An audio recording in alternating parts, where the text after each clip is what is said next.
book had never been a bestseller. Given the setting, I was surprised to find that somebody had been passing time reading. The paperback was entitled The Age of Murder and Storm.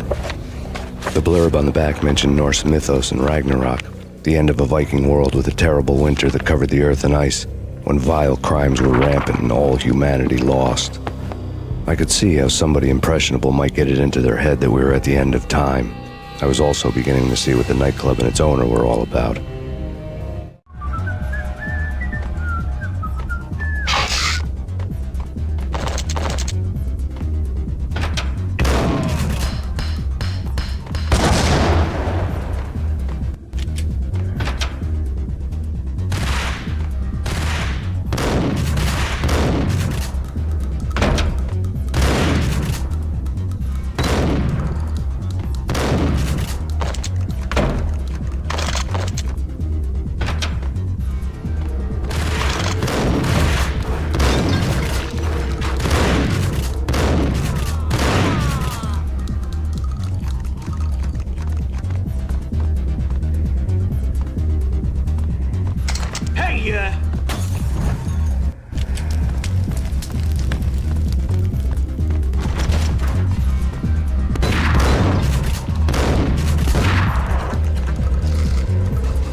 Books on the occult had been piled on.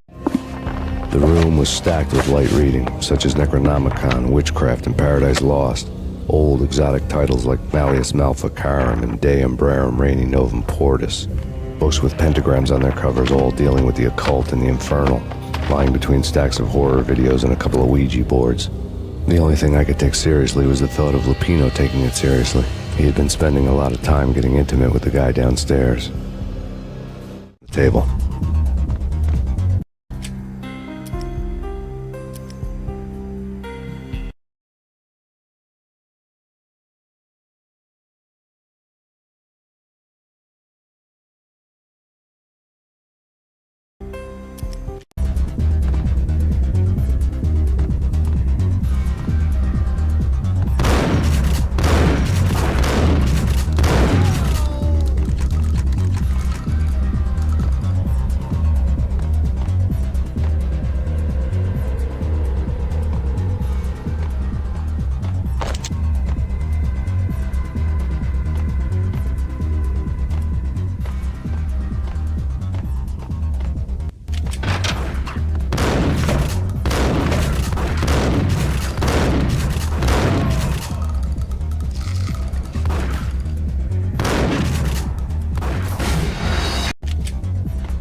The backstage area led to Lupino's inner sanctum. The hot air inside was like an invisible wall, thick with incense and something else, a sickly sweet smell that made you gag. This was the rotten core of the Big Apple. Lupino lurked somewhere ahead, like a spider at the center of his web, waiting. The vapors.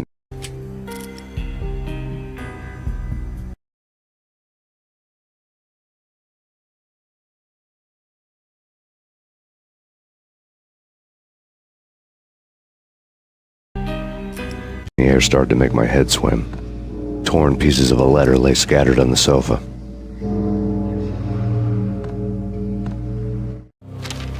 Punchinello had threatened Lupino in writing. The note had been torn to pieces, bloody fingerprints all over them. Don't want you to think that one of my boys is not playing with a full deck. Shape up, Jack. We are running a business here. I'd hate to send the trio to strong-arm you. The trio were the Don's notorious henchmen. It was obvious that Lupino hadn't been intimidated by the threat.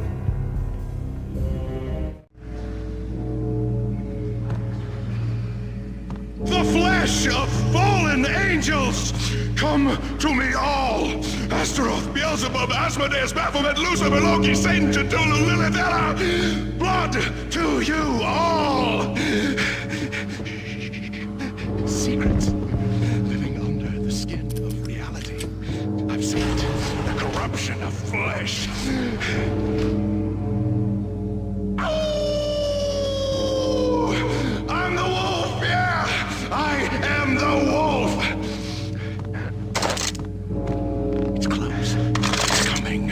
You have come. A witness to the end of time. It's now! I will rise to her side. I don't need the words. I'm beyond the words.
I had known there'd have to be a catch in it somewhere, and this one was the Empire State Building of catches.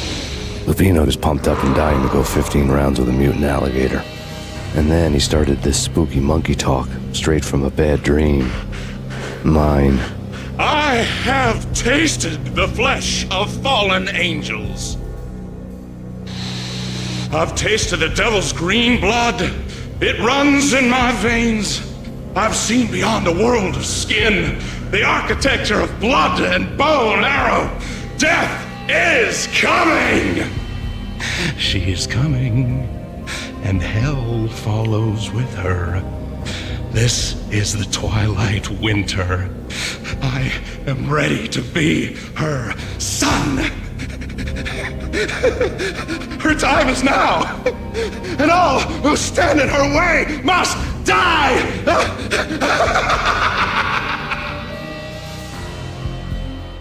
Die! You'll die! You'll die! Now! Oh, die! Oh!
Finally went down.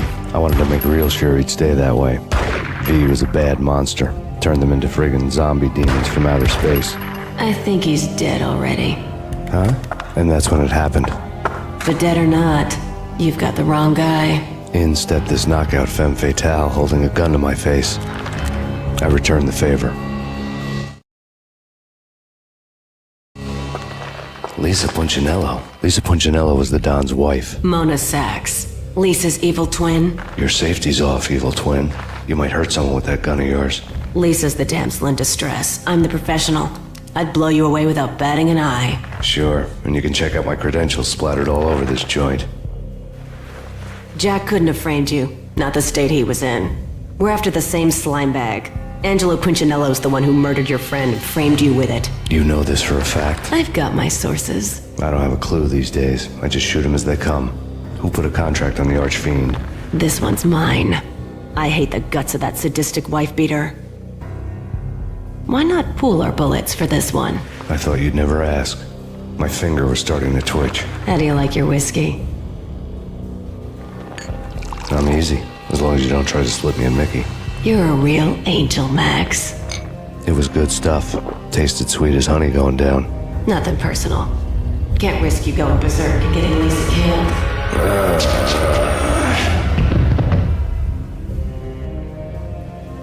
The nightmare was always the same. Violent shapes moving in darkness, old and ugly. The killer's mad laughter was a riddle filled with wicked innuendo.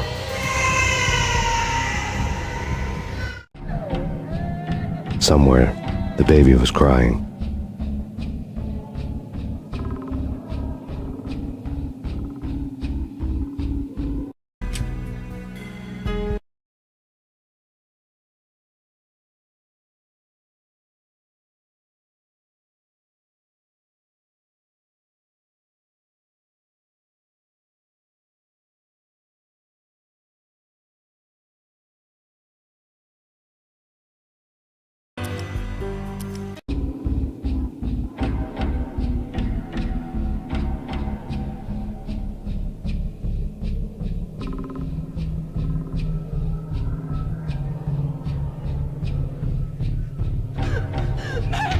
No, please, Max. Why? I didn't mean to.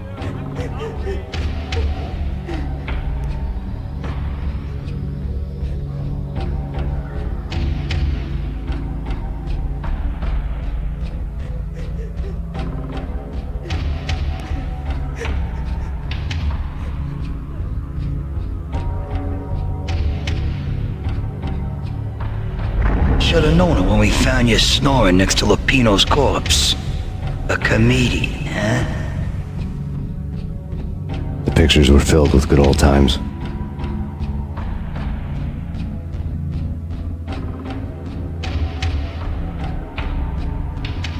Michelle looked at me from the photo.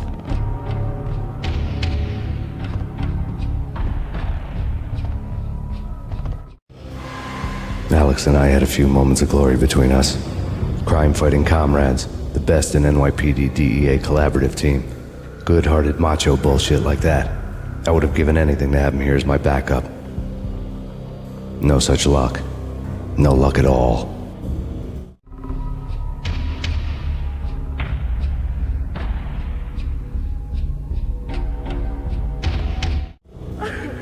The Payne family. Happiness captured in a Polaroid moment. I had thought it would last forever, till death do us part. I didn't want to think about it.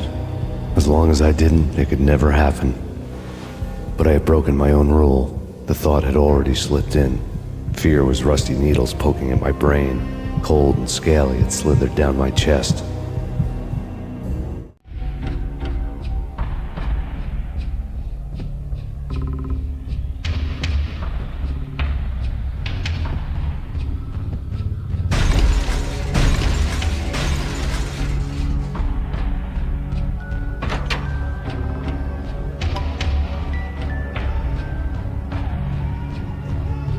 I really love to watch cartoons. Captain Baseball Bat Boy's my favorite. Cartoons. Captain Baseball Bat Boy's my favorite.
No, please God, no.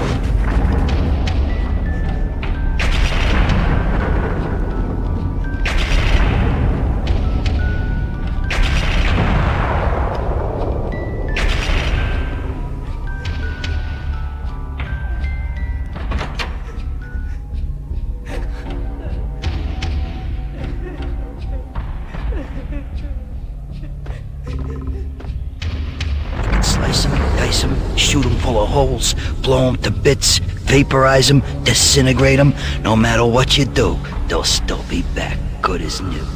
Michelle's diary lay on the table. Max, no, please, Max. Why? I didn't mean to. I'm sorry.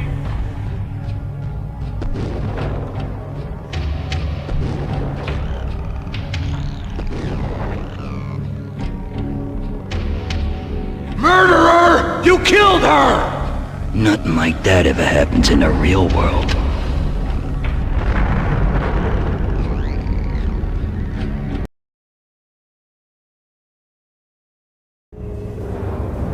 I woke up in a bad dream. My head felt 2 sizes too small for my brain, Max Payne. I envy your name. and the killer was smiling.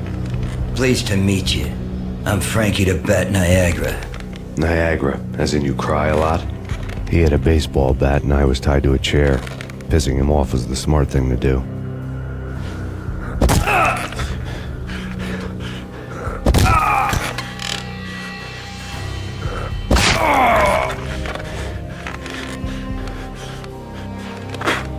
Nothing wrong with a little laugh now and then. Take me, for example. I love to watch cartoons. Cartoon violence is a fascinating thing. Let's take a break. I need to take a leak and maybe grab a cold one at the bar. Don't worry. I'll be back to finish this off. And then, it's checkout time. You play, you pay, you bastard. He swaggered out, and the door clanged shut behind him, locks clicking into place. Everyone makes mistakes. Mine hadn't been to crack jokes about the goon with the bat. He'd have cracked my skull regardless. It hadn't even been to trust a girl with a gun. I had blindly gone after the first bad guy on my hit list when I should have been aiming further up the ladder, at the head of the Punchinello family. I couldn't bring myself to be pissed at Mona. Guess I had a soft spot for a pretty face.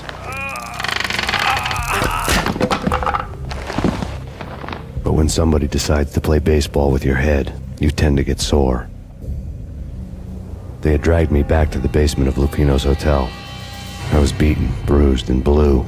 I felt like the chair I had broken to get free.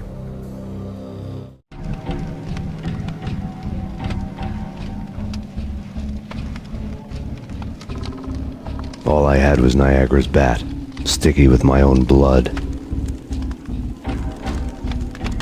Without a gun, I'd be no match for Frankie's men. I'd have to play hide and seek with them.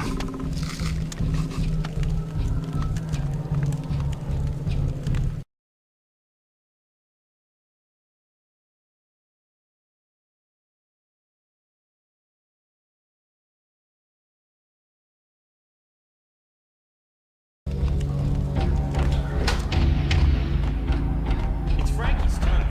We'll take him.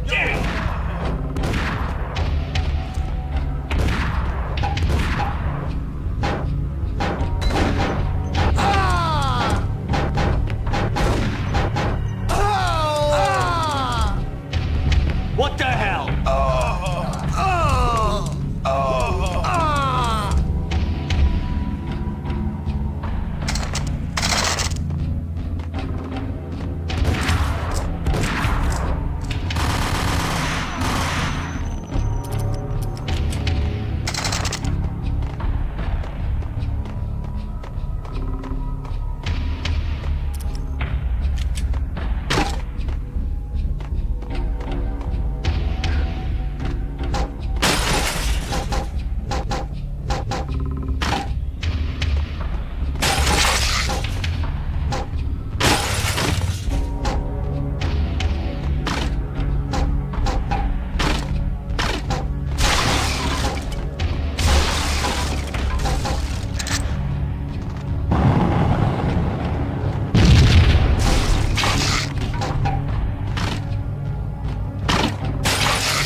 Another newspaper caption for a murder scene.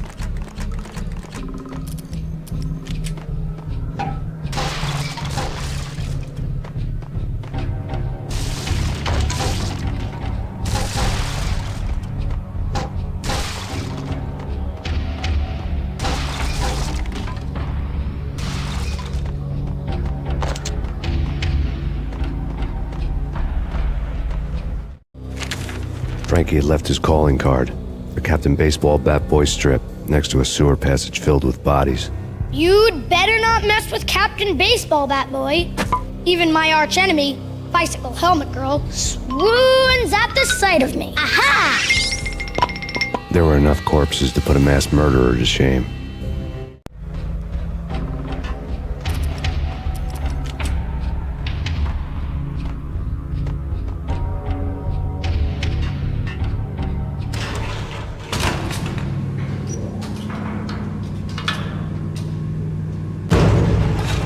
Payne!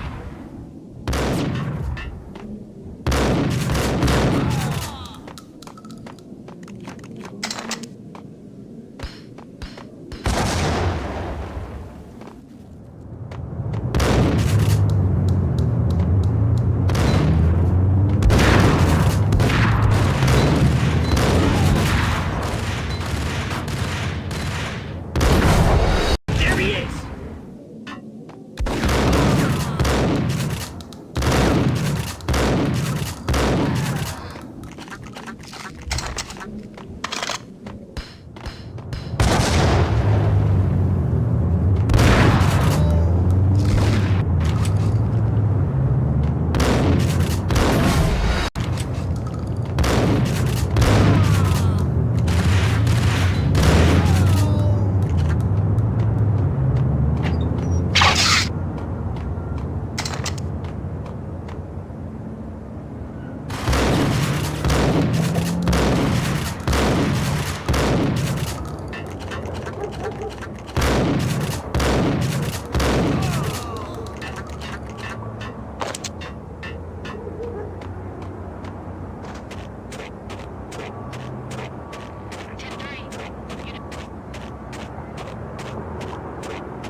Things were fast going from bad to worse.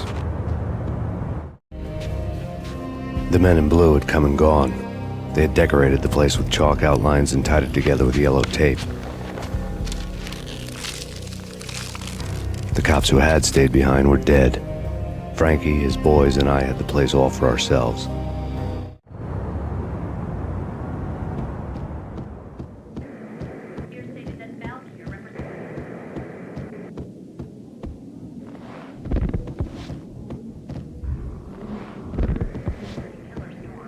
Just forget about it. Just forget about it. Hey, just forget about it. That crazy witch, you should have heard her. She was a real scream when the boys caught her trying to cap the Don. Oh, that's friggin' bad. To the trio? That's even worse than what Frankie's doing to that poor bastard downstairs. She's gonna take a long time to die. The mobster muscle on the phone was talking about Mona. Punchinello's trio were nothing but bad news. It's Payne!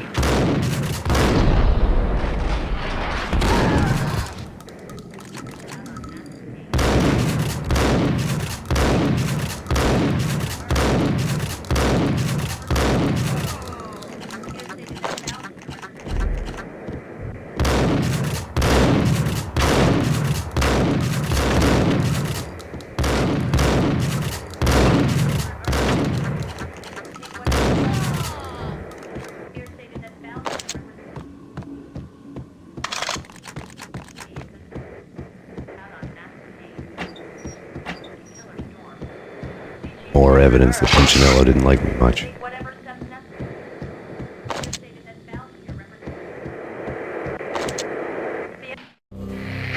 The fact remains that all the victims so far identified in the Ragnarok shooting have been known criminals, many of whom had large doses of V in their blood. Reliable sources say that Max Payne was also among those killed, although no body has been recovered at this time. Reliable sources. That meant somebody thought the Mafia had me, didn't want the cops snooping around anymore. The body would be delivered to them barely recognizable. Case closed. Don Punchinello had the power to be that reliable source, which was no news. But his news was old news. Framing me hadn't been enough. Don Punchinello had put a hit on me. He wanted me dead, and it had been important enough for him to give written instructions to Frankie about it. Max Payne should die like a dog for the trouble he's caused. Frankie, I know I can trust you to give this matter the dedication it needs.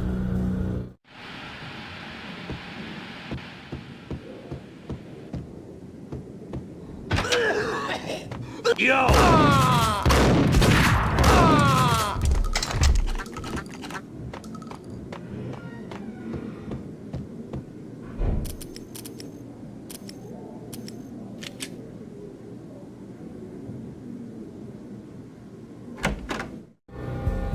The hotel bar was fast developing quite a history.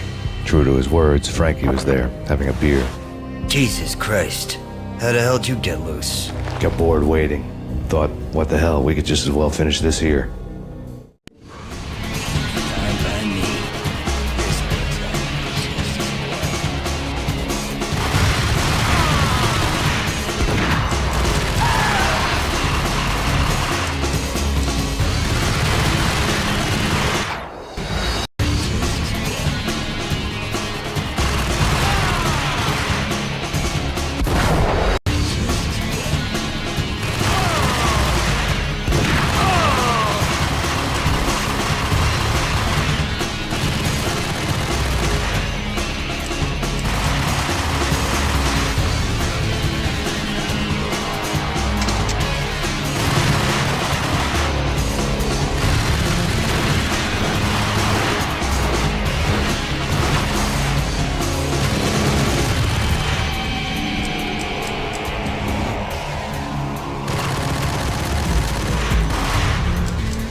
Thank you. You've been a lovely audience.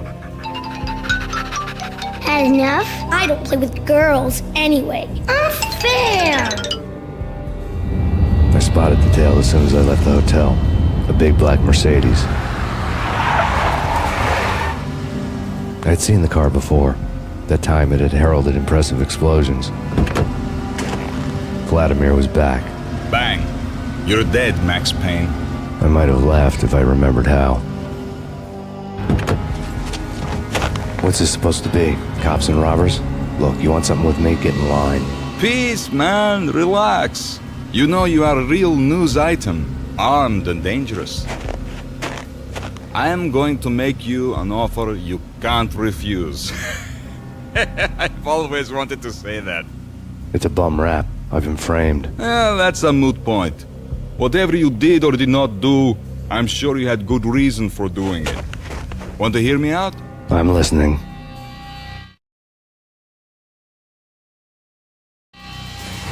Punchinello messing with V is bad for business all around. But that's not all. There is this guy, Boris Dime, used to pull jobs for me. He's the captain of the cargo ship Charon. Now the bastard turncoat has gone over to the other side, Punchinello's. The ship's loaded with high-res hardware, guns, my business. If Punchinello gets hold of that cargo, he's won and I have lost. And you'll have your work cut out for you. If you want to get to Punchinello, you'll need heavy-duty persuaders. I am just the man to get them for you. Change the ship back under my flag, maybe pop 2 in the traitor Dime's head while you're at it. You'll get enough guns to start the apocalypse. You in or out? Let's get this show on the road. Vladimir was one of those old-time bad guys with honor and morals, which made him almost one of the good guys. None of us was a saint. The Brooklyn riverfront was a maze of rusty containers, sharp-boned cranes looming up from the snowstorm. On a night like this, you couldn't help but think of the dark army of dead men sleeping with the fishes, cement shoes in line. No Minotaur lurked in this labyrinth, but somewhere out there, on the clanking deck of his cargo freighter, the skipper of the Chiron was waiting, like the ferryman of the river Styx.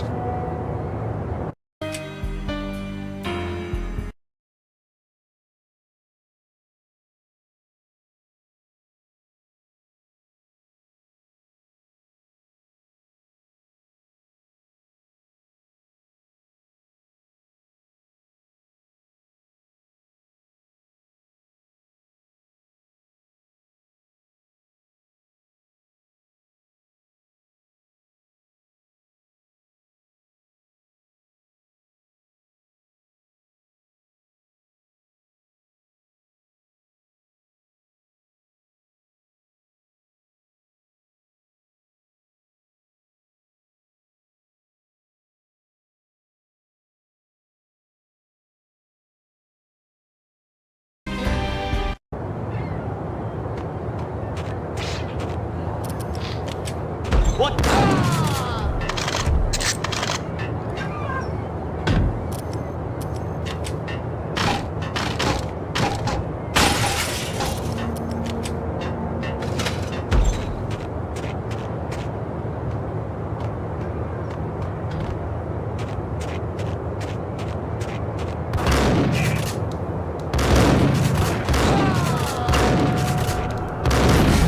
Cargo freighter. The skipper of the Cheiron was waiting, like the ferryman of the river Styx.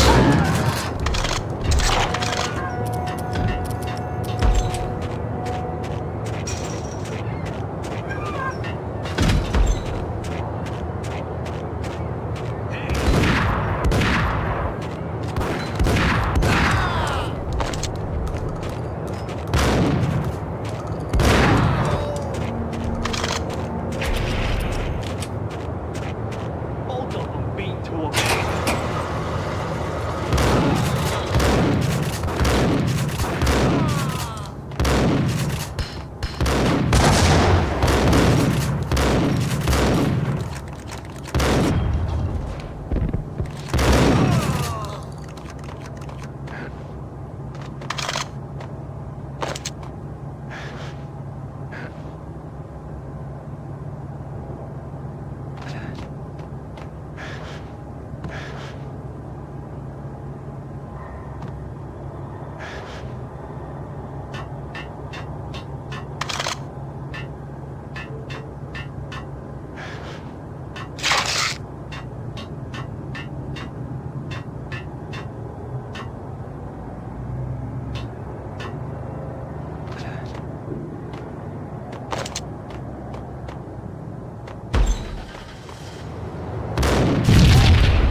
Cargo freighter.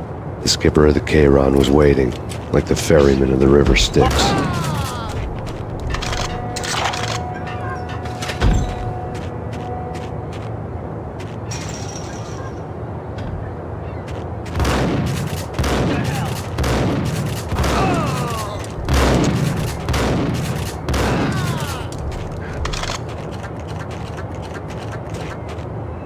Both of them beat to a pulp. What the hell?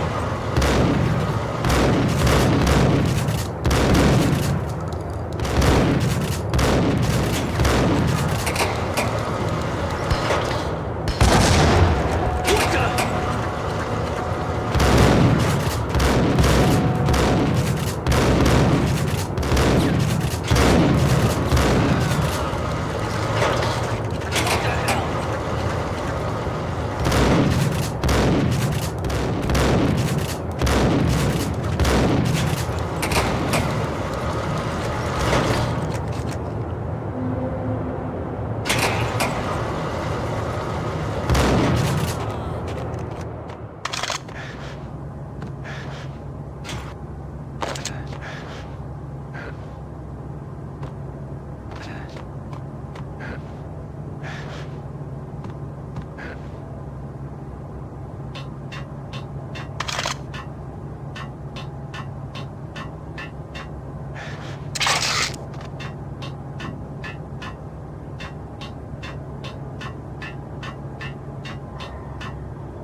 Cargo freighter.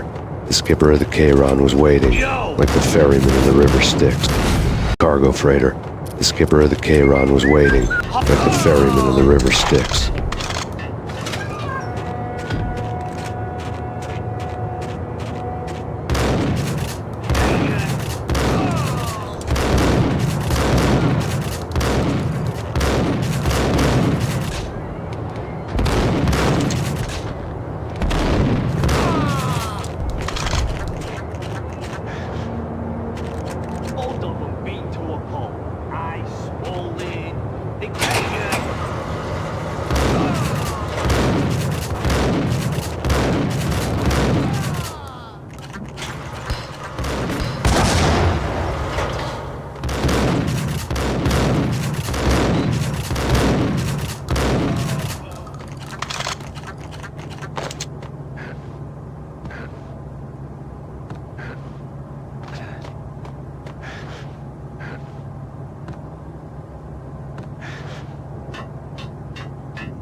doubted the letter was a receipt.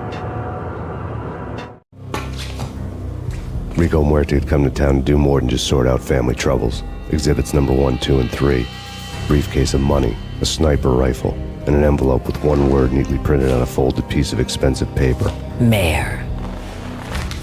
It didn't sound like a mafia contract at all. It was too cold and too to the point.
I doubted the letter was a receipt.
I doubted the letter was a receipt.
Get him!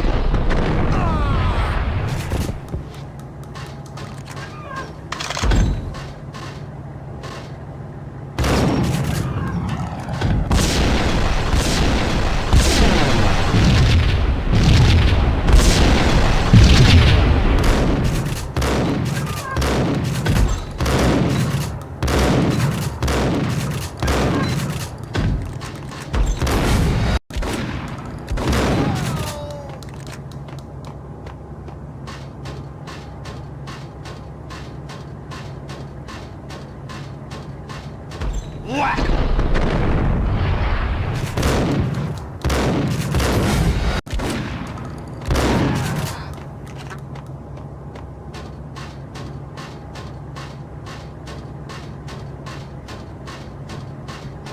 Got him down!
Rust had crept over the sides of the cargo steamer a long time ago.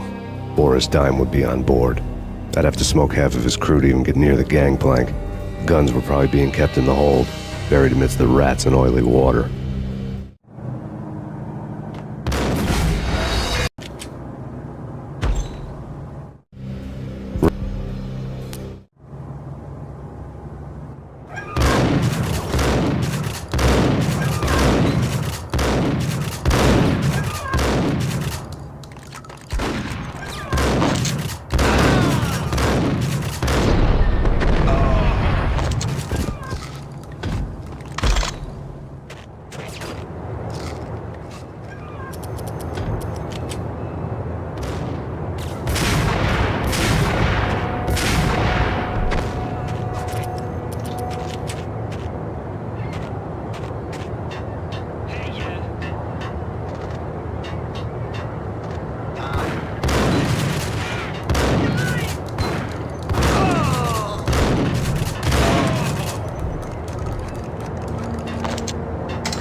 Angie, tell me, how much did Dime cost you?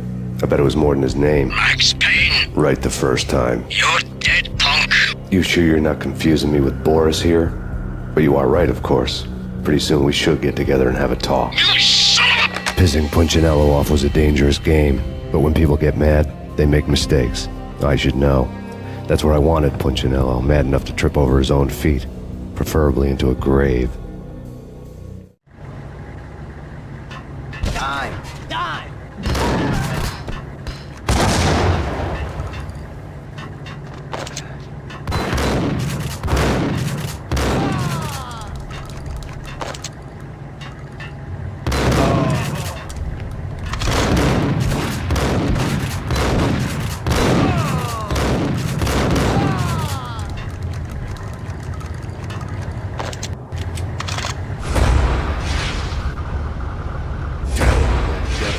Dime sent you.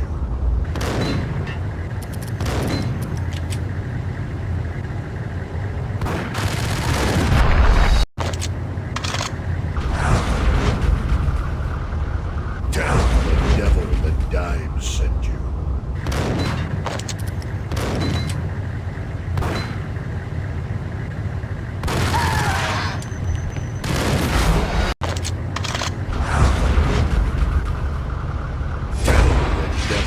Dime sent you.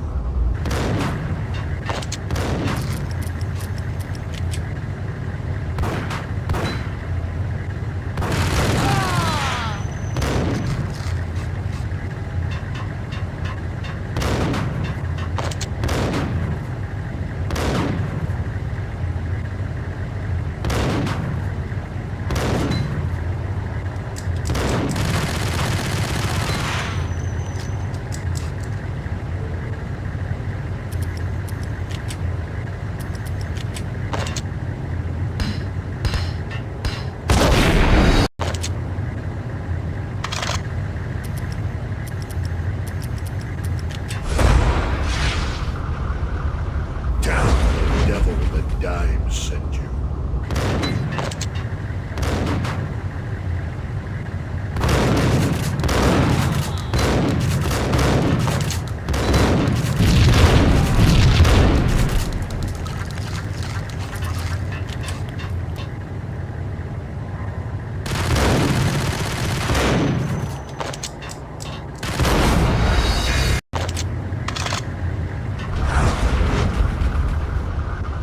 Dime sent you. The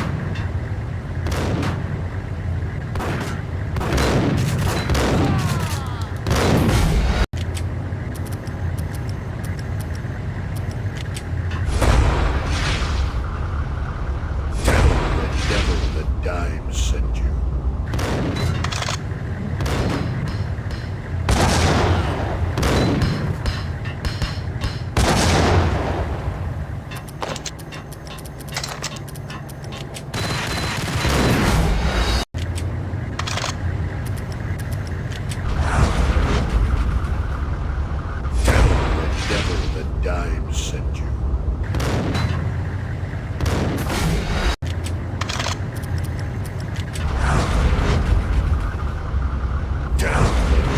The dime sent you.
To handle yourself. Anybody who says different is calling me a liar. Vladimir here. Collect all the guns and ammo you want. Meet me on the bridge afterwards.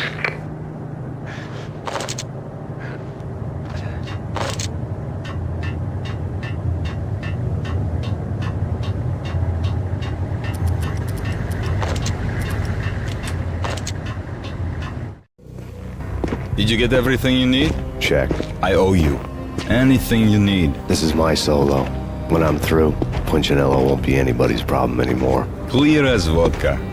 But anytime you get between a rock and a hard place, just whistle. This could be the beginning of a beautiful friendship. You really get a bang out of this big-time gangster act, don't you?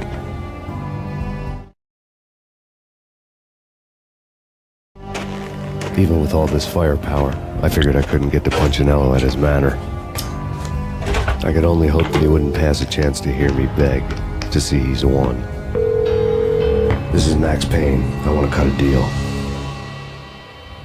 Payne, you're a dead man. That's what everybody keeps telling me. I got your ship and her cargo. I want to meet. No pain, no gain. Capiche? You know my restaurant? Yeah, I know it. 1 hour. Punchinello's restaurant had seen better days. Snow was falling like ashes from post-apocalyptic skies, but that was outside. Things would soon get hot in the Don's restaurant. I knew it was a long shot, Angelo Punchinello actually showing up, but there was no crime in hoping.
Punchinello was burning to get me. The feeling was mutual. He was trying to put out my flames with gasoline.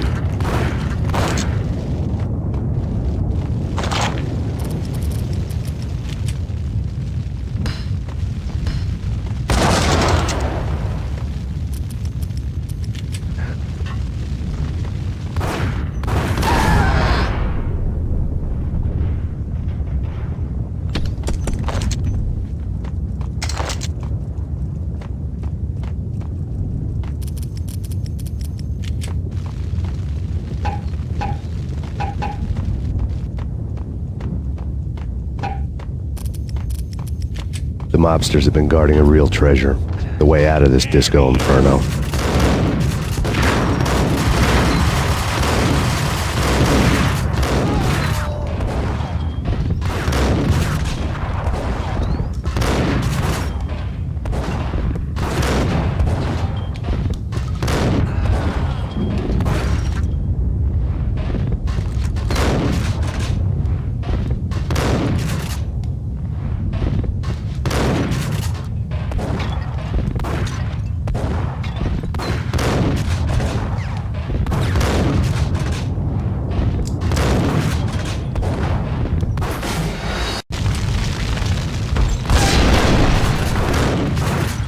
Punchinello was burning to get me.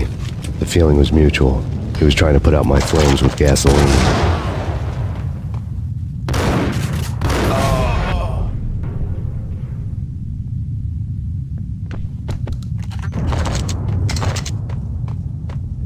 The mobsters have been guarding a real treasure, the way out of this disco inferno.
Vlad had seen my smoke signals.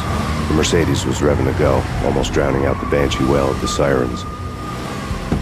You coming? We'll drop you off at the Punchinello Manor. Sounds good to me. When this is over, look me up. I could use a professional like you. I'll keep that in mind.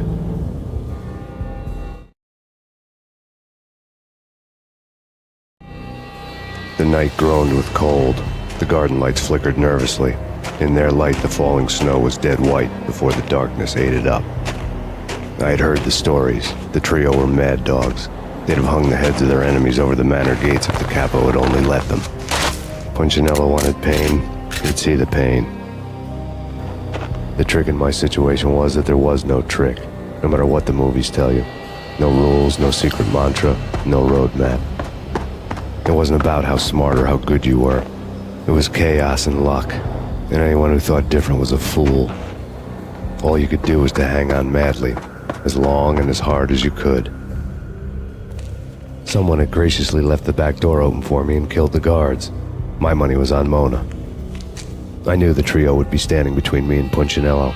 I had read their rap sheets. thick as phone books. No one would be walking out of here alive. The numbing cold of the broken night had followed me in.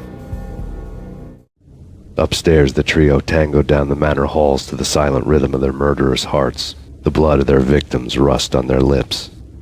Vince Mignano, Pilot Providence aka Big Brother, and Joe Deadpan Salem.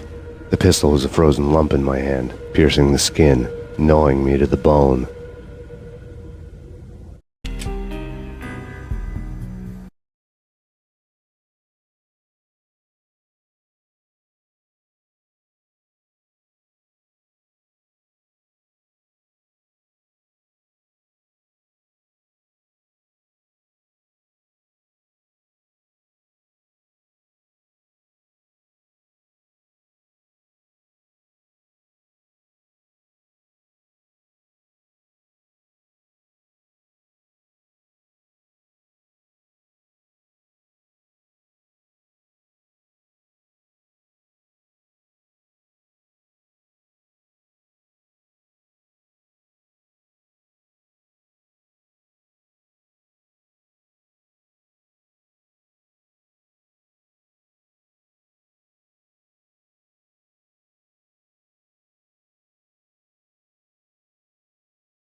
Payne! It's Payne!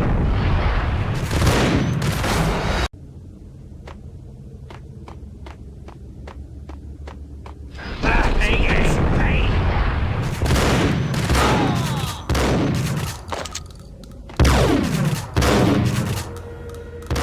There he is!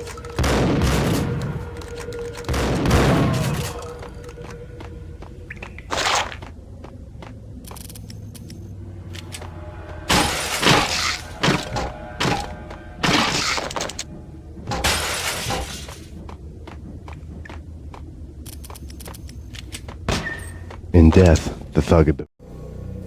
Someone hadn't enjoyed the Don's hospitality. Someone with a flair for the dramatic. Someone who had let herself out of a locked cell and past a couple of armed guards. My thoughts were on Mona again. I could only hope she was a good enough gambler to walk away while she was still winning, before she'd run into the trio. Promoted to messenger.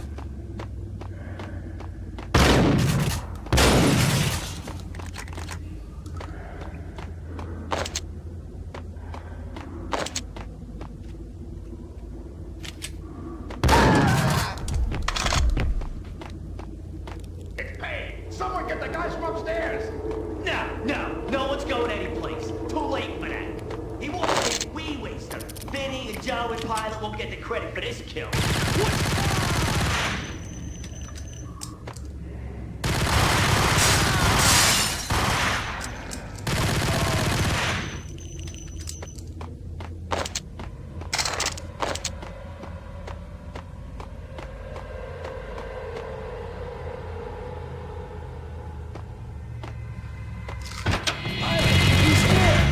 It didn't take me long to run into the trio.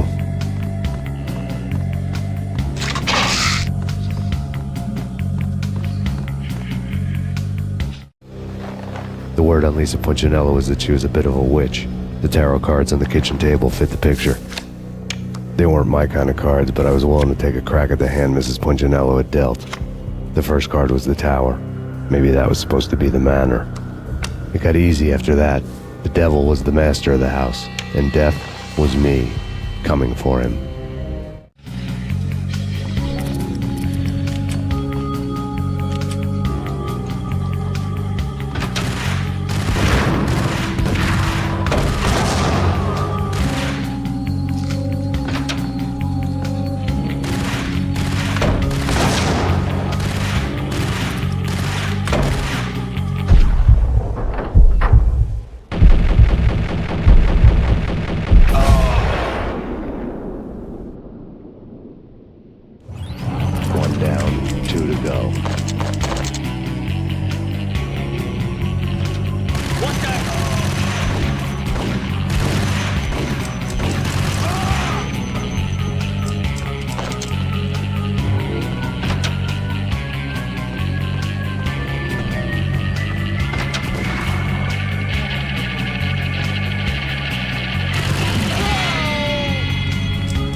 2 down, 1 to go.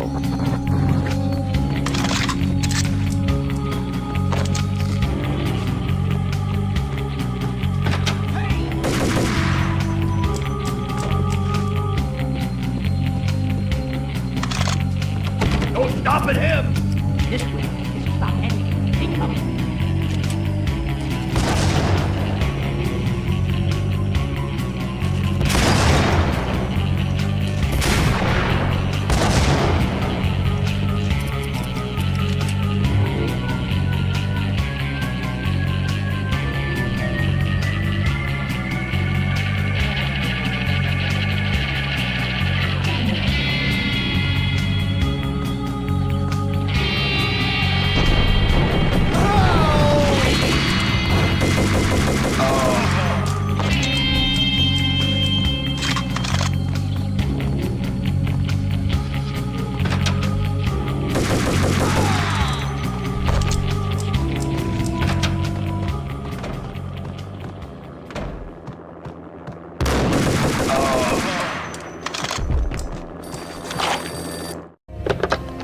Max Payne, Talk to me. Alfred Woden. You've got company. An armed helicopter just landed on the manor grounds. You must hurry. The more the merrier.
Vince Mignano.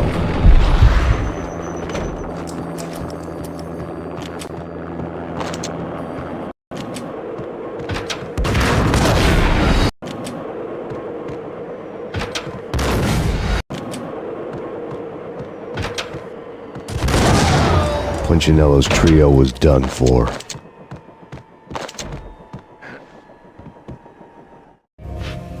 Outside my door. Hurry. He's coming for me. You gotta hurry. Please. I could hear Punchinello on the phone begging for help. He should have been saying his goodbyes. Punchinello was a pushover. The moment I stepped into the room, he folded like a deuce before a royal flush. No, wait. I was just doing what I was told. I couldn't refuse. She's someone high up. Government, maybe. I don't know. He was trying to buy more sand for his hourglass. I wasn't selling any.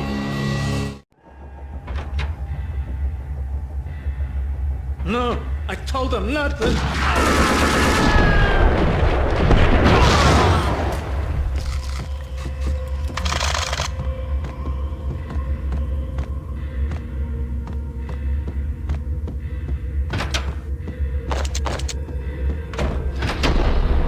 Drop it.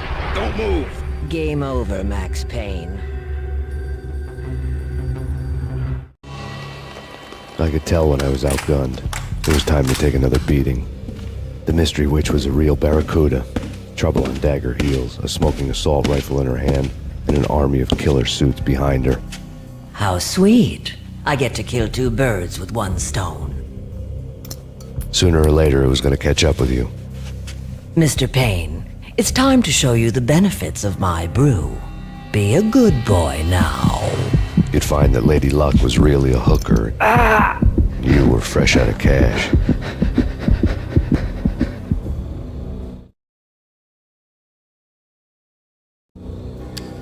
Gentlemen, we're done here. Take me to Cold Steel. She had just given me an OD of Valkyr. I could feel green fire eating my brains. They turned to steam. They did a fade on me. I'd never had a chance.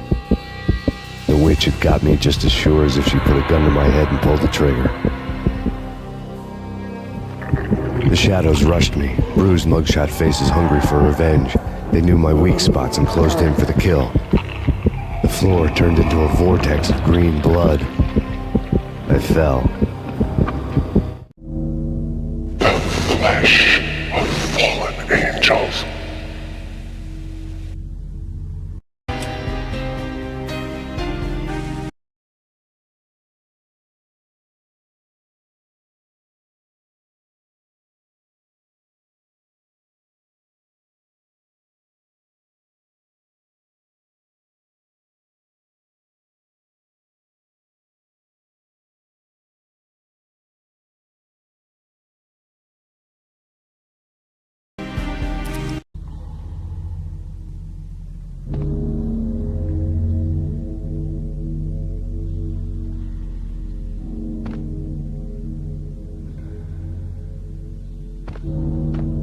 Who's there?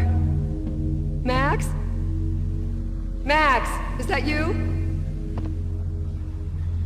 Max? Where are you, Max? Please.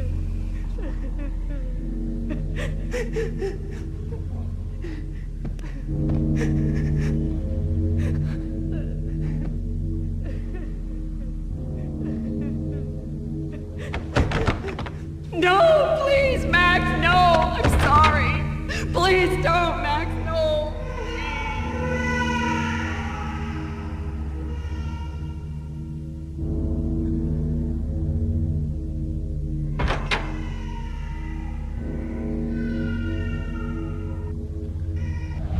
Max? Where are you, Max? Please. The letter was staring at me. There was something disturbingly familiar about the letter before me. The handwriting was all pretty curves. You're in a graphic novel. The truth split my skull open, a glaring green light washing the lies away. All of my past was just fragmented still shots, words hanging in the air like balloons. I was in a graphic novel. Funny as hell. It was the most horrible thing I could think of.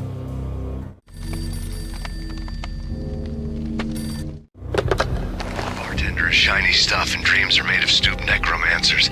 He sings like a banana wrist, having strayed too close to the constellations on their shaved skulls. There was a bad line in a prank call.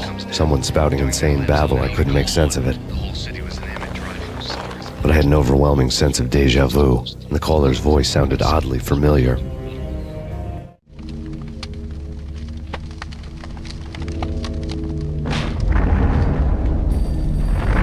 The weird piece of paper looked dangerous. There was something disturbingly familiar about the letter before me. The handwriting was all pretty curves. You're in a computer game, Max. The truth was a burning green crack through my brain, weapon statistics hanging in the air, glimpsed out of the corner of my eye, endless repetition of the act of shooting, time slowing down to show off my moves, the paranoid feel of someone controlling my every step. I was in a computer game. Funny as hell, it was the most horrible thing I could think of.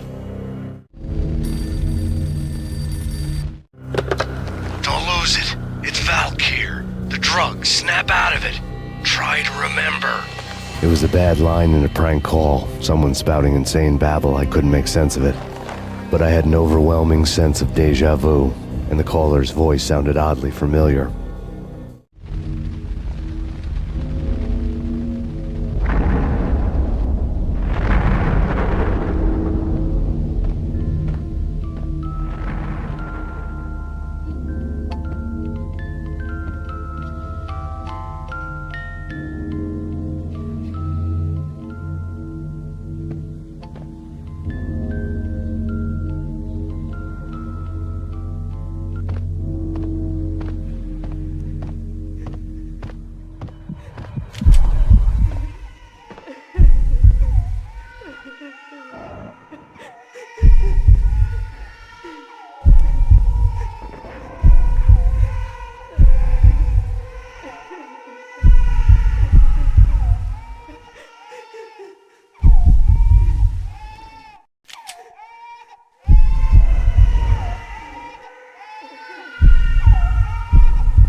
Max, something happened at the office today.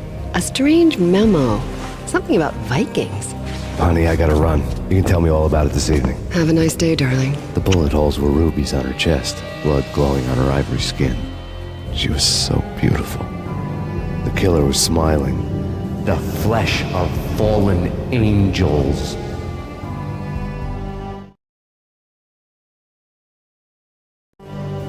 Slowly, the green nightmare faded, leaving dark stains on my soul that would never come off. I felt like flatlining. I was all shook up. I woke up in a cold sweat, sick and tired to the bone, lying in a puddle of my own puke.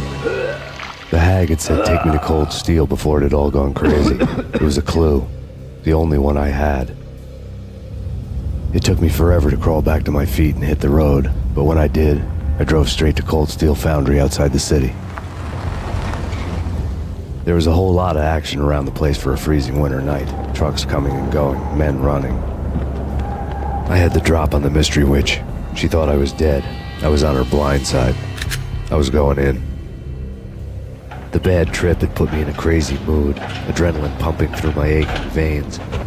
Staggering on the mill roof in ice and snow and wild wind, I was a ninja. My kung fu was strong.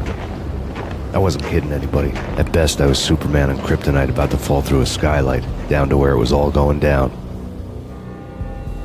A half-abandoned industrial area in the middle of nowhere. The factory was a perfect front for any number of illegal activities.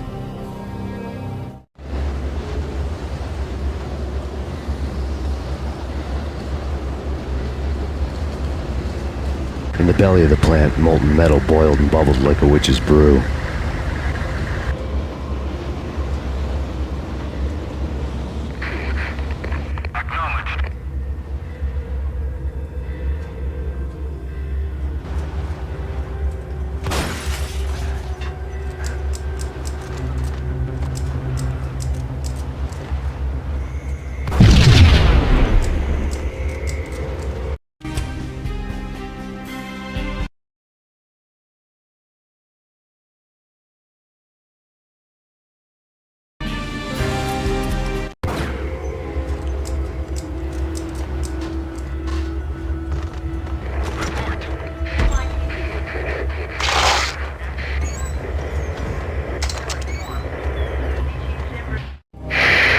Life-threatening weather condition.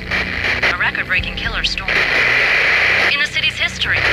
Vehicles stuck in snow. Heavy snowfall. Forecast shows. Severe weather is expected to continue. Out in the night, snow fell like confetti over the Devil's Parade. The storm was anything but over.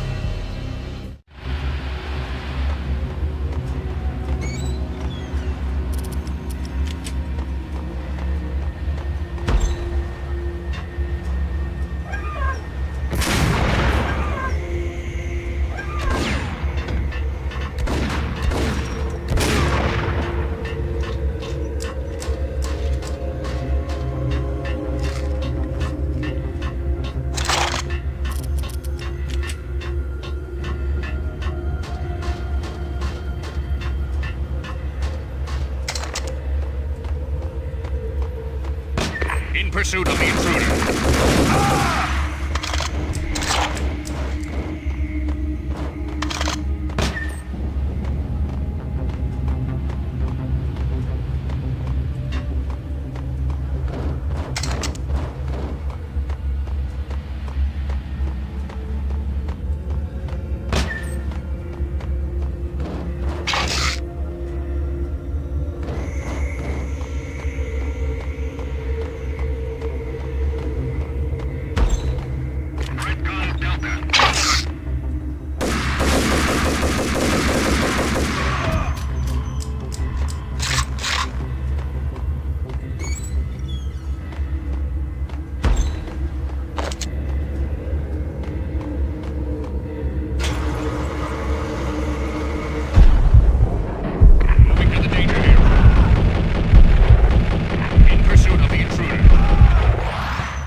Repeat, the Deep Six has been compromised. Initiate Operation Deadeye. The walkie-talkie military lingo could mean only one thing. They were getting ready to destroy the evidence and vanish into the night. I was so close. The hidden truths were just around the corner.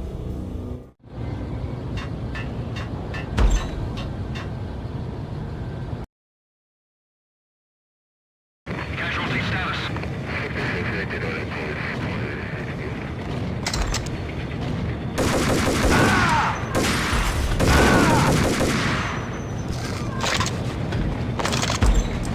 The folder on the table told a grim tale.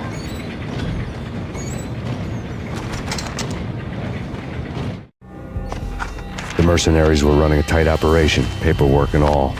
Merchandise missing again. A chemist had tried to smuggle it out for his own private party. Locked him up in cell B7 in D6's old test facility to wait for proper processing. I was close enough to hear the secrets, just beyond the next doorway.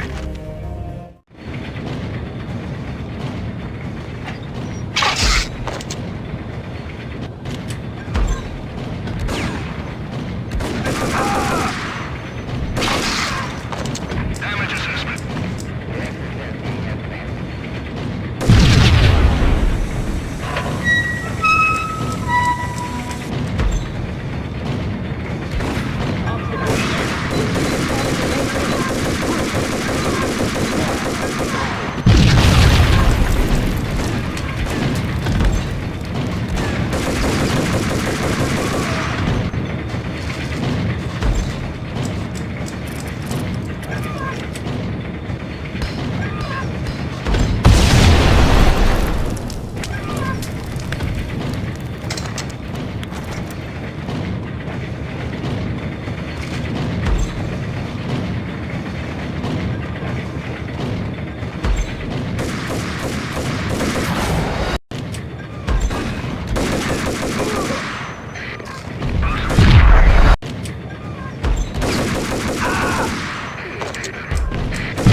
The monitor showed me the way. Processing diagrams filled the control room screens, all but one. An elevator titled D6 on one of the screens, somewhere onwards, past rows of ovens, in the core of the plant.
I had taken on the role of the mythic detective, Bogart as Marlowe, or as Sam Spade going after the Maltese Falcon to unravel all the mysteries. Following a path of clues to that final revelation, even if it would take me down to the cold, cavernous depths of a grave. You can't do this! My men are still inside! Do you have any idea why this is called Operation Dead Eyes?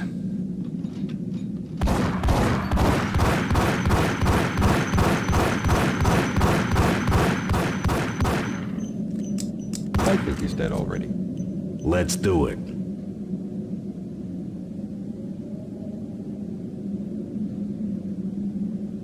Attention all personnel. The self-destruction sequence has been initiated. Evacuate the complex immediately. We've got company. The self-destruction sequence has been initiated. Proceed to the first exit.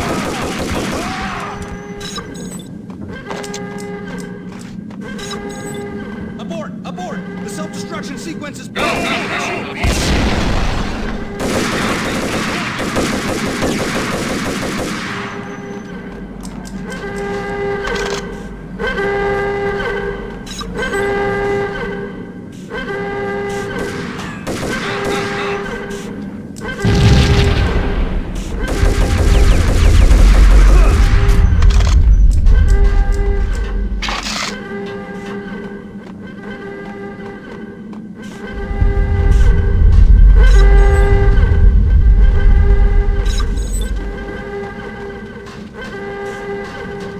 Attention all personnel. The self-destruction sequence... The chemist had been using the workstation when he died. The half-life of the lab rat had ended online, his password blinking on the screen. 665, the neighbor of the beast.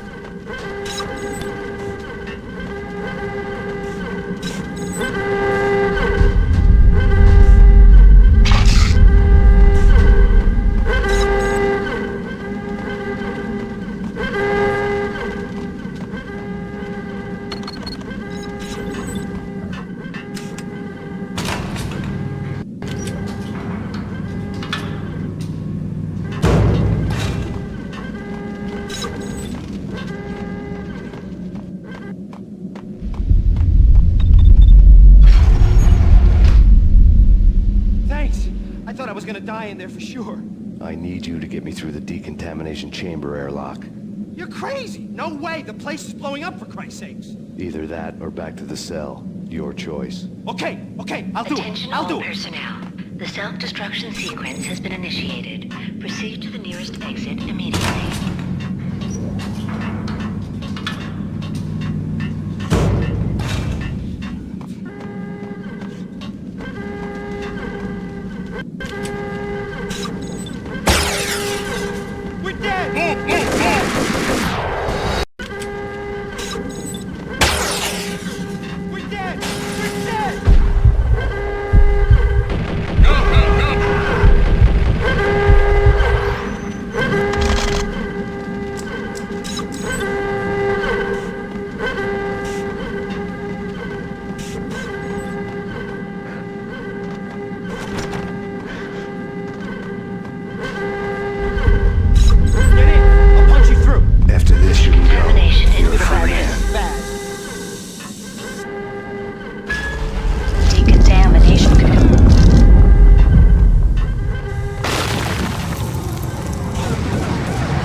I was caught in the middle of the deadly web that was the Valkyr case.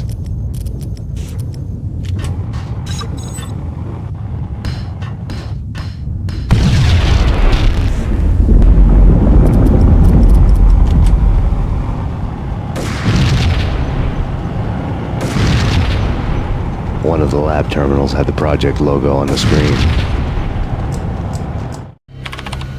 Top secret. Project Valhalla. U.S. Army. Yggdrasil Network. Valhalla, the otherworldly place in Norse mythology where the bravest heroes spent their afterlife feasting and fighting forever, their wounds miraculously healed night after night. Valkyr, the maidens who chose the most courageous Viking warriors and carried them to Valhalla. 1991. The research objective is to create a chemical substance to enhance the stamina and morale of infantry troops. 1995.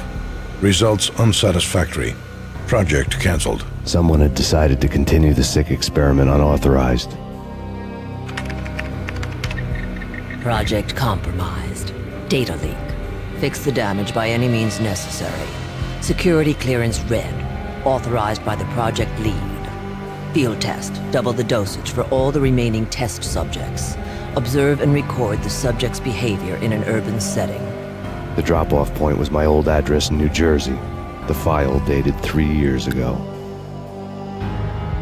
Just when you thought you had reached the deepest depths of horror, it suddenly got worse.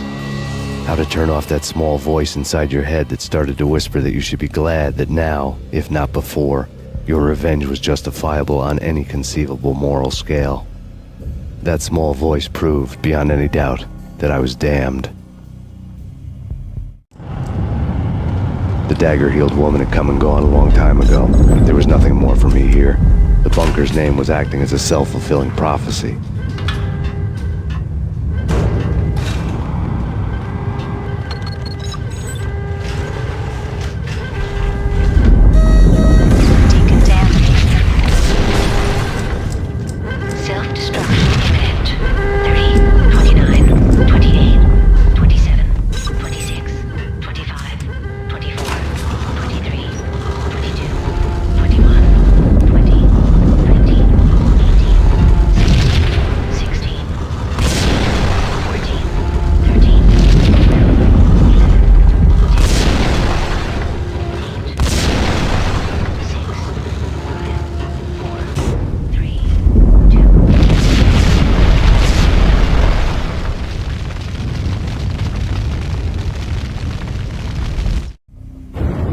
Piece together a jigsaw, and the final picture is you finishing that same puzzle. A mad, green-eyed killer standing behind you. An urban legend come true. The Project Valhalla test subjects had been the mad junkies who had murdered my loved ones. The rest was simple body count math. It all pointed to her. Ms. Valkyr. The factory went up in a fiery inferno behind me. All my leads were dead, turned to smoke and dust. I had lost my way. I hadn't slept in a million years.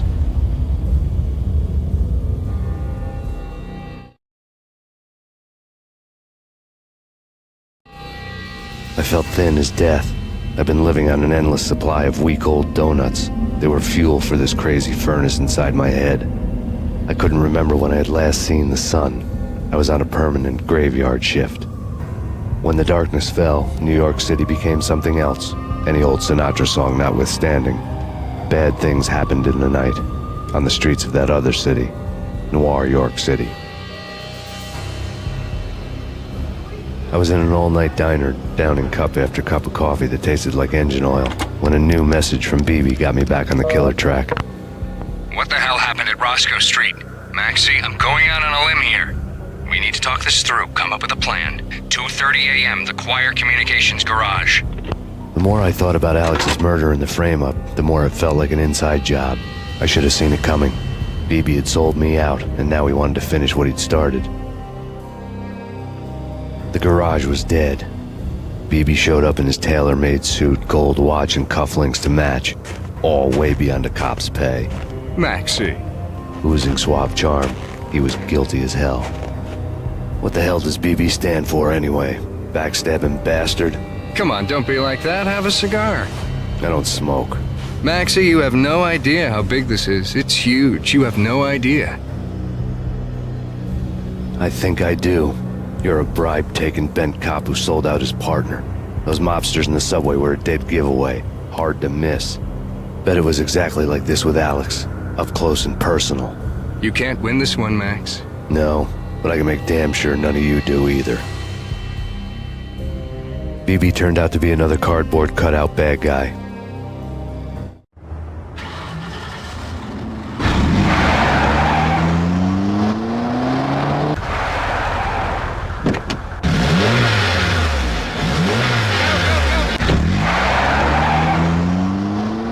A bad cop on the take.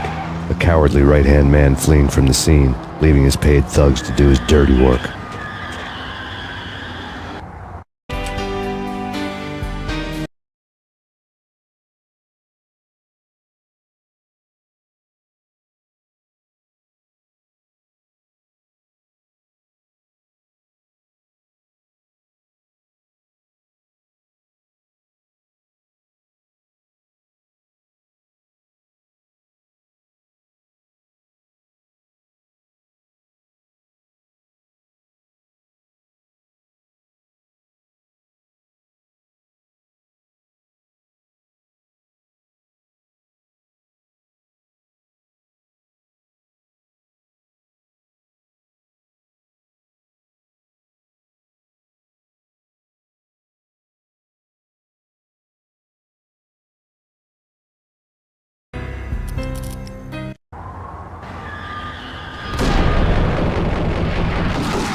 To everyone at Remedy, this is Jamie and Renault.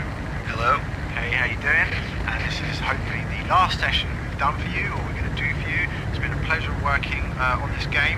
We hope you like the audio. Good luck with bringing it home, and we're with you on it all the way. And again, thank you very much, and the game rocks. Thank you very much, and it was a pleasure meeting you guys at E3, and we hope that this is everything you need, and we're there for you, and we can't wait to see it come out. Yeah, thank you guys. Thank you.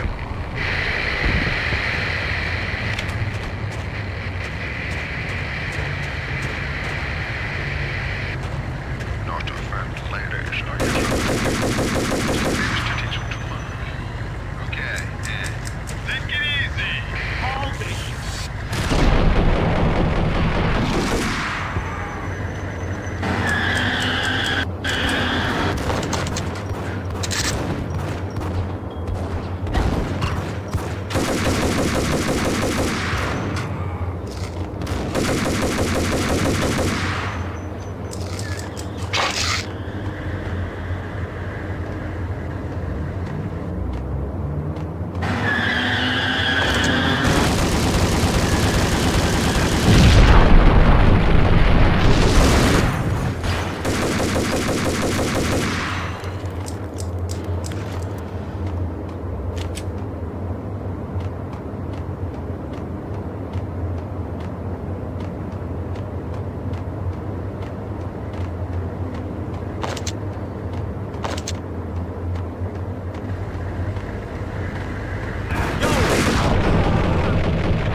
of a fire at the Punchinello Manor in Westchester.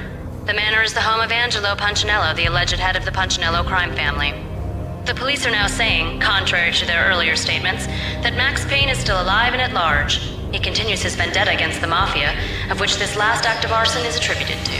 I had no recollection of setting any fires, but I did remember the flames.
A payphone started to ring.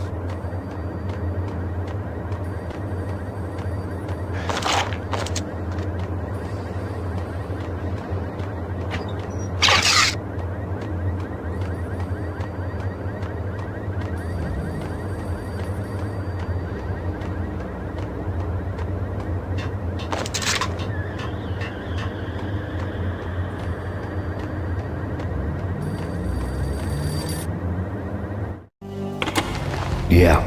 Max Payne, Whatever does it for you.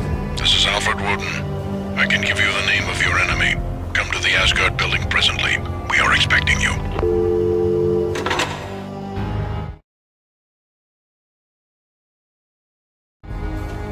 Woden was waiting for me on the steps of the old building. Mr. Payne, let's go inside. The others are anxious to begin. The others? Despite the general misconception, this building actually predates the City Hall by 2 years, thus being the oldest municipal building still in use here at the foot of the Brooklyn Bridge. No kidding. The old man played tour guide as he led me through a dark, domed hall. The answers I was after loomed large ahead. Mr. Payne, I would like to introduce you to my colleagues in what we call the Inner Circle. You've been watching too much X-Files. You have seen the files on Project Valhalla. We can fill the gaps, provide you with the information missing from those files. We were all involved in the early stages of the project during the Gulf War. What's the catch? We would very much like to blow this thing wide open, but our hands are tied. Her name is Nicole Horn. She was the key figure in Project Valhalla. When the funding was discontinued, she simply refused to quit. She knew exactly what she had in her hands. Nicole Horn is the president of Acer Corporation. She has more than half the city in her pocket. This must be kept under wraps. If you try to go public with this, we will deny any knowledge. We need you to take her out. Afterwards, we can protect you, make all the charges go away. That was the cue for the killer suits to kick in the doors and swarm inside.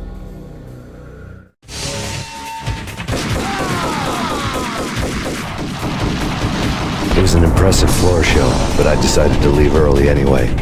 It was only a one-story fall. Lucky me.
One of the monitors showed what was left of the inner circle.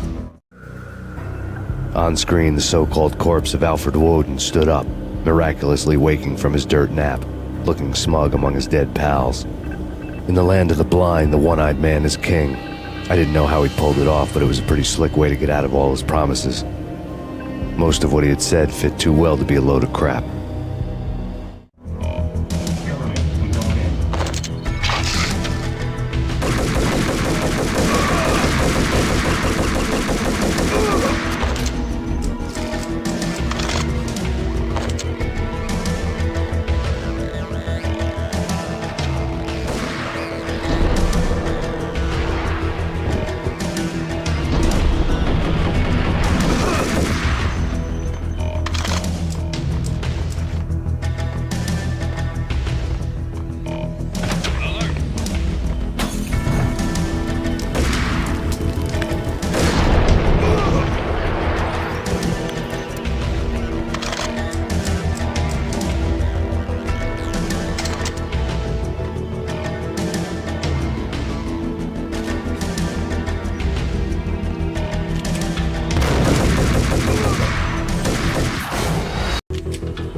And what is your answer to those saying that he is actually providing a service long overdue to the city? This crusade nonsense has gone too far. He's out of control. It must stop. He will be stopped. That was Deputy Chief Jim Rivera from the New York City Police Department.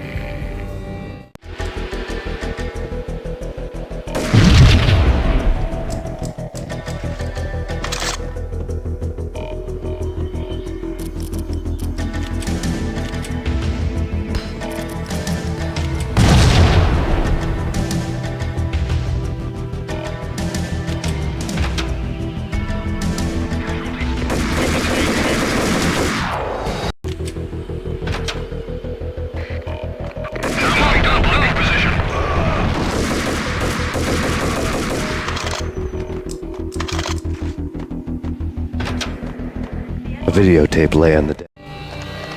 Nicole Horn had blackmailed the inner circle into silence. The tape came with a curt extortion note on a piece of expensive paper.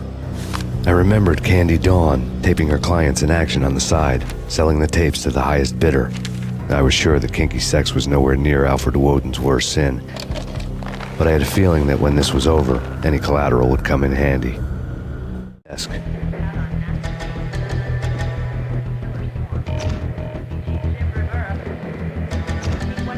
Woden had left me a present. Woden had taken care of my mission preps with military precision.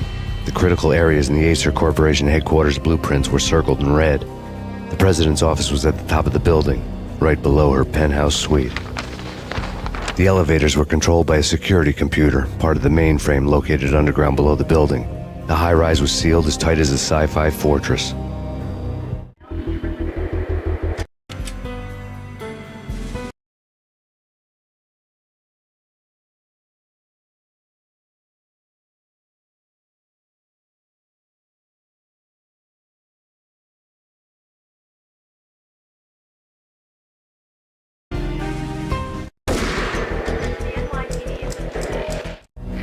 Nothing seems to stop Acer Corporation's phenomenal victory march. Incredibly, the stocks are still rocketing. Worried experts already see a danger in the company's success.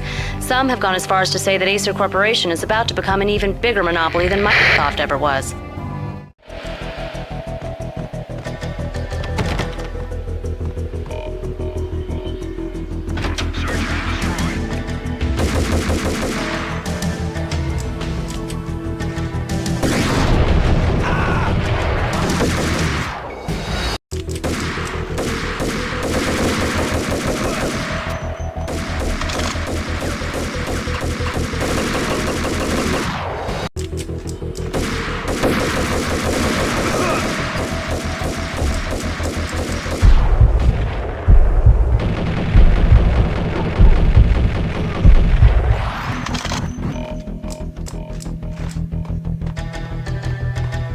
In pursuit of the intruder.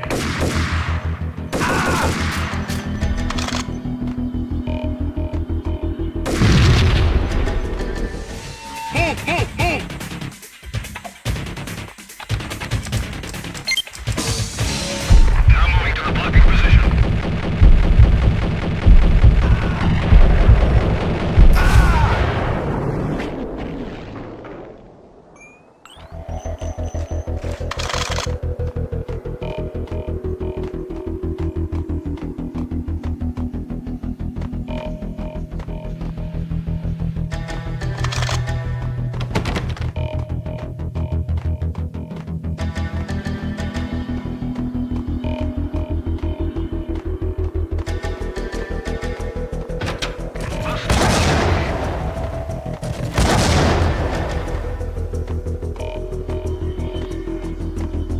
The best movie ending ever?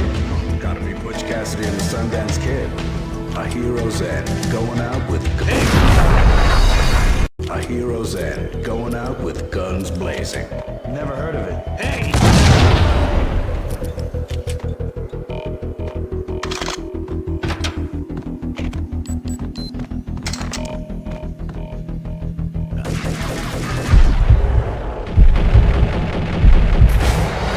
A hero's end. A hero's end, going out with guns. What?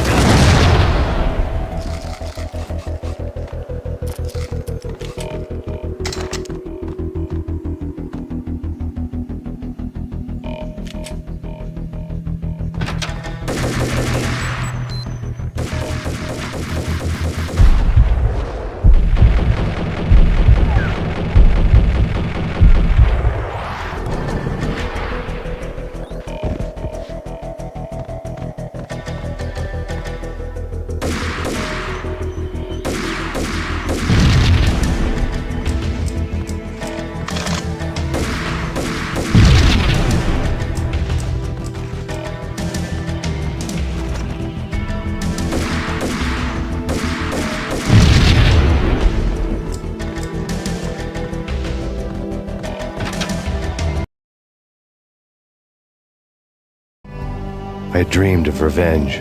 Those dreams were always nightmares, of coming close and then failing. Now I was close. I had a name to guide me, Nicole Horn. I had nothing to lose.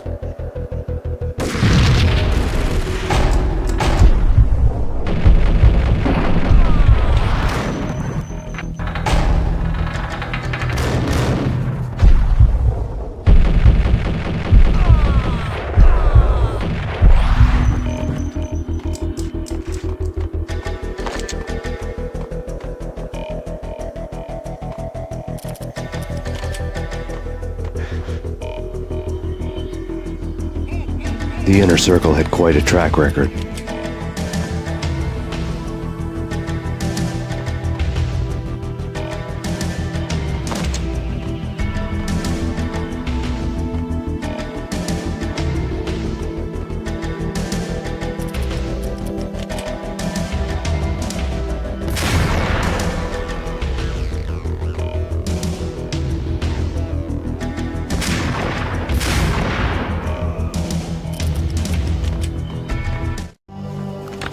Project Valhalla had not been the only thing the Inner Circle had been involved in.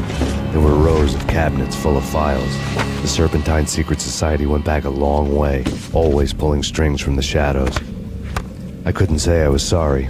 Woden's move in some Byzantine power game had cut the Circle's membership roster to 1. The old man wanted me on cleanup duty. It was my mess, too.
FBI. You've seen one, you've seen them all.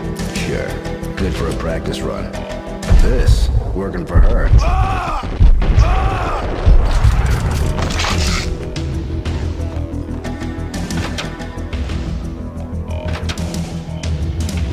Take him down. Shoot to kill. Let's finish this.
Mine wasn't the most original approach to the problem.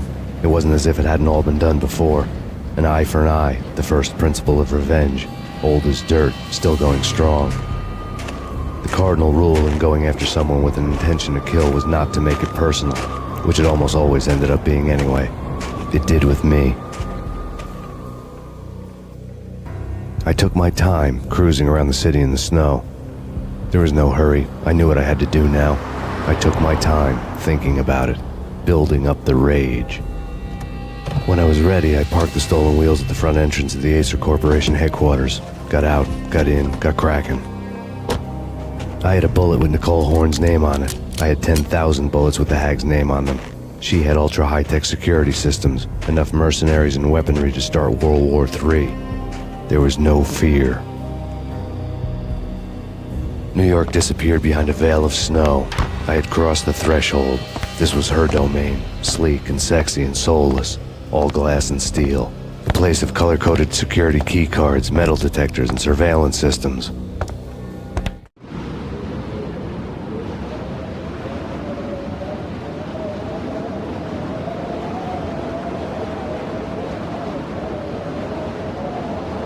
Colder than a walk-in fridge. Cold as a gun.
Mona. Looking good. Max, we gotta stop meeting like this. It will be a cold day in hell before I let a narc cop stop me. Miss Sachs, do your job. Relax, Max. You're a nice guy. I don't kill nice guys. You're not bad yourself. It was different when Horn wanted Punchinello dead. To cut her ties to the Mafia, he deserved to die. The same goes with her. She's the bad guy here. Her sister was whispering to her in my favor. I knew the appetites of ghosts intimately. They hungered for revenge. No! A gunshot boomed and she fell down in slow motion. She was a nice girl, not really a stone-cold killer. And now she was stone-cold dead. Like religious fanatics or loyal samurai, Horn's private army was coming at me. I have him.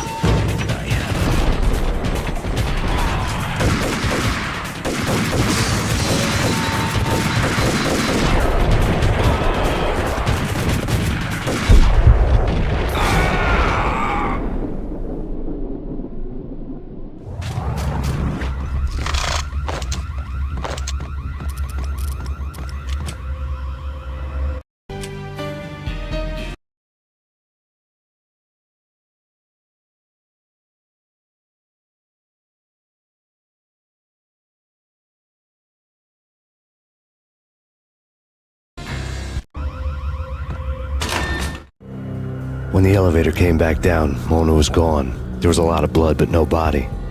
Something clicked for the final time. My mind had never been so clear, as if somewhere high above the storm clouds were already gone, cold stars blazing from the black skies.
I had elevator access to the mainframe. From there, I'd be able to override the security locks and get to her office.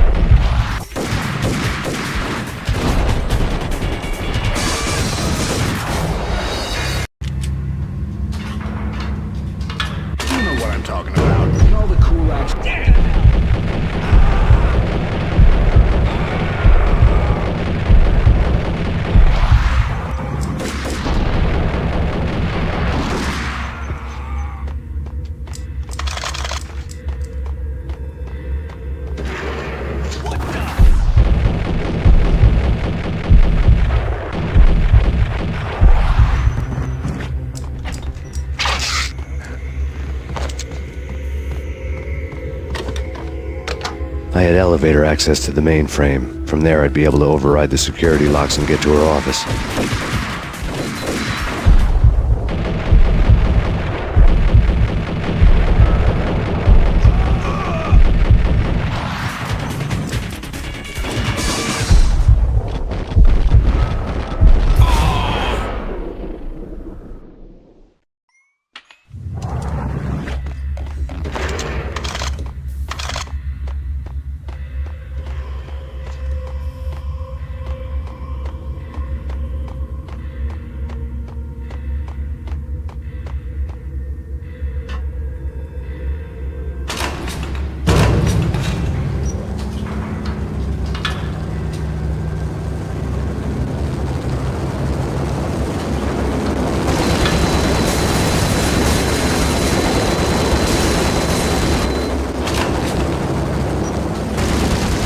The unmarked chopper was Horn's pet guardian, inhuman and flawless. It was stalking me. I hate to be stereotyped. I'm not a cold-blooded killer. I'm a nice guy. Hey, Kill the bastard.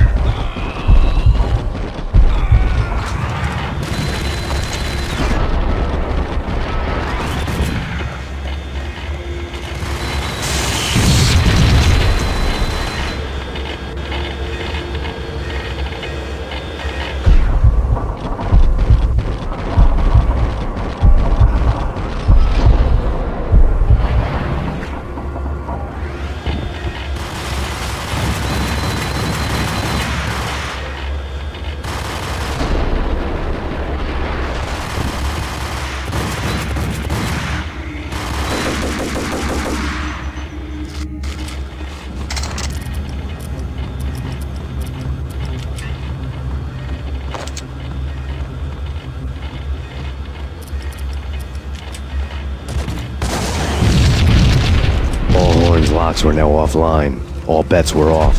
The elevator would take me all the way up.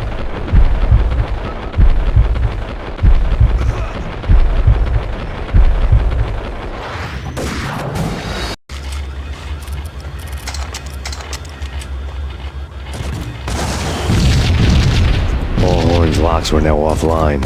All bets were off. The elevator would take me all the way up.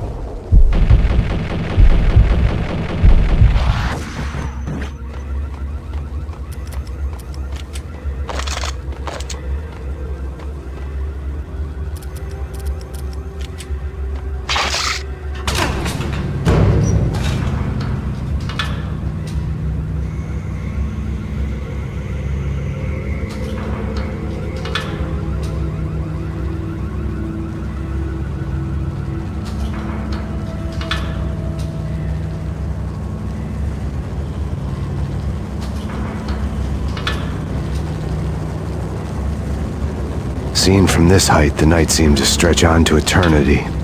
A hint of desperation had crept into the snowstorm, as if it was trying to get it all out before the end.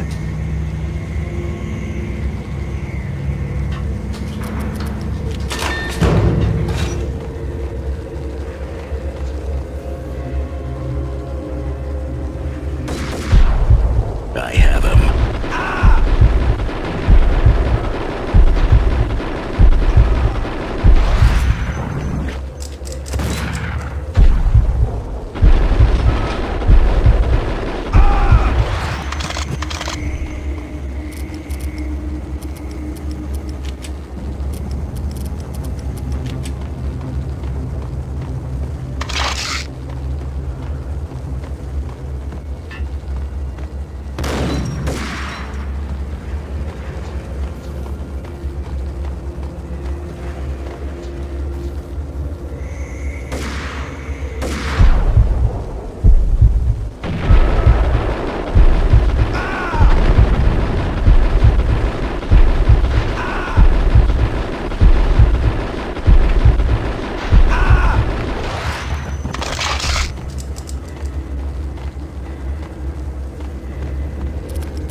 Horn's personal computer was on.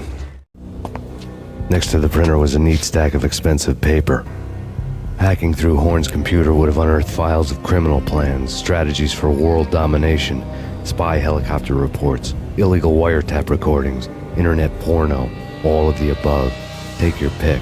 I really didn't care anymore. I had seen too much of it already.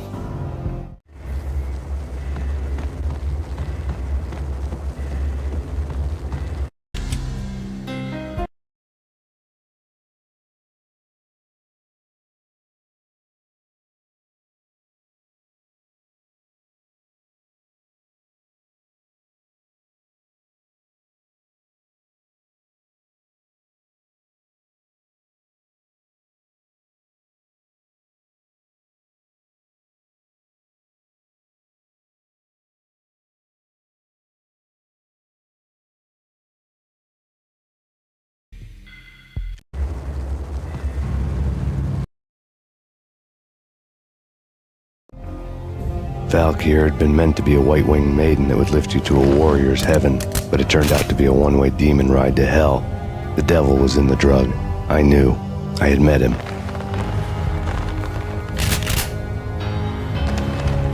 And now I was gonna kill her.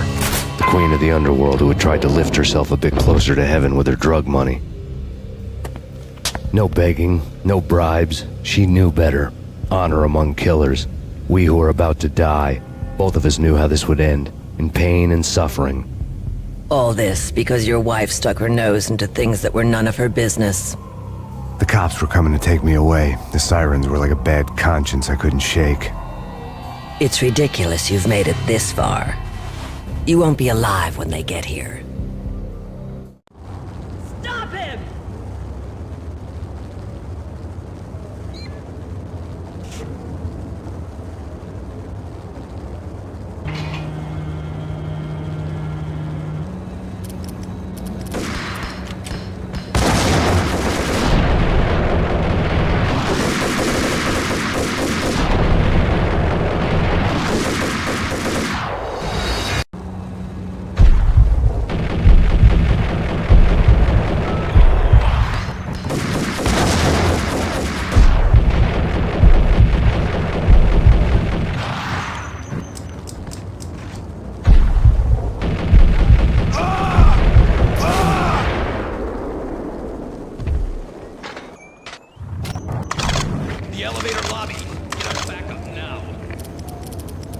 Max Payne, this is futile. A waste of time. The deaths of your wife and daughter were necessary. Inevitable. It is done. You cannot bring them back. Nothing you do will make it any better.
We have him! Get us back up! The east lounge!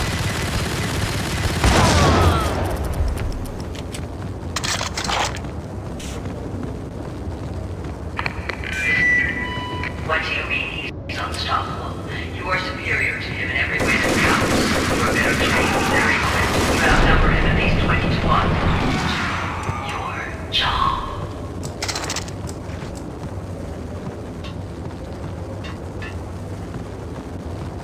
Not a step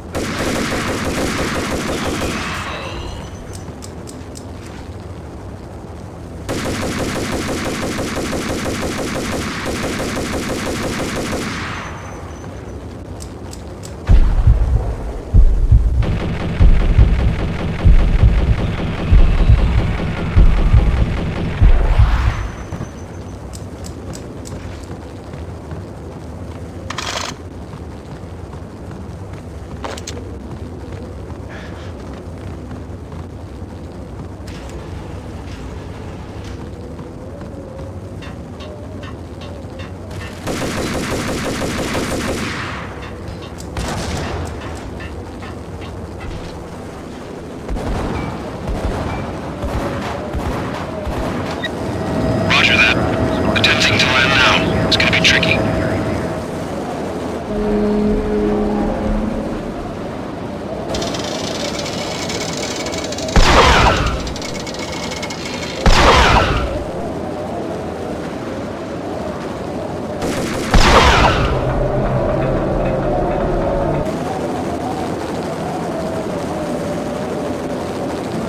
She's on board. We're out of here as soon as the wind dies down. Don't like the look of that mast.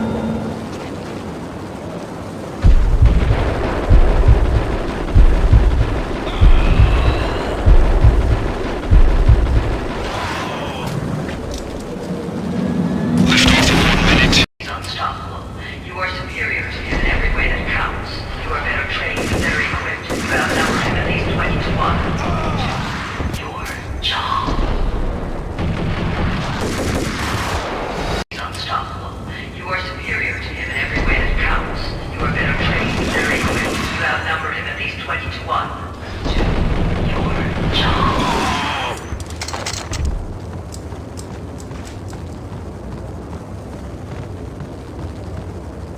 Not a step further.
of here as soon as the wind dies down. Don't like the look of that mast.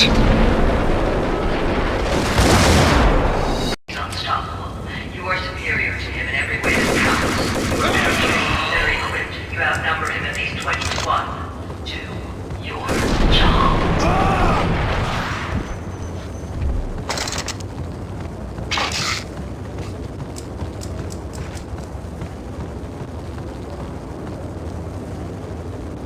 Not a step further. Necessary.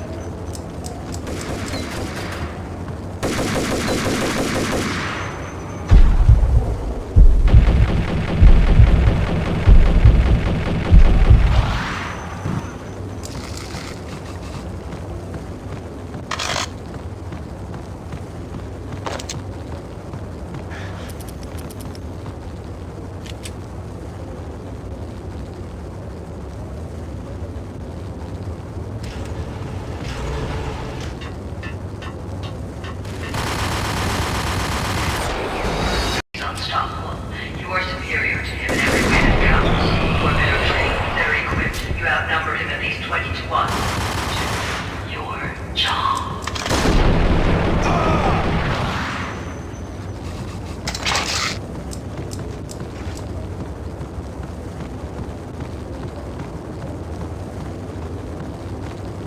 Not a step further.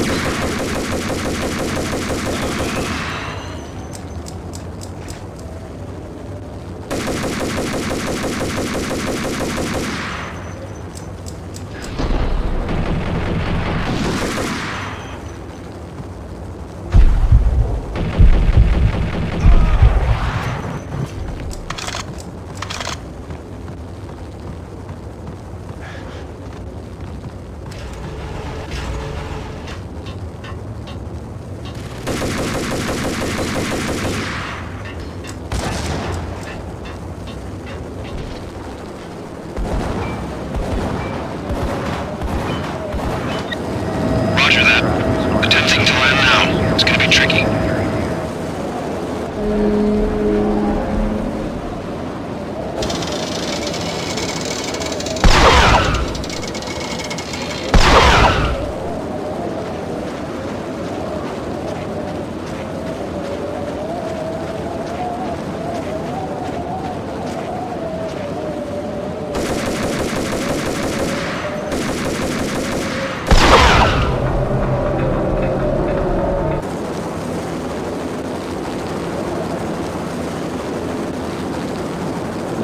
She's on board. We're out of here as soon as the wind dies down. Don't like the look of that mast.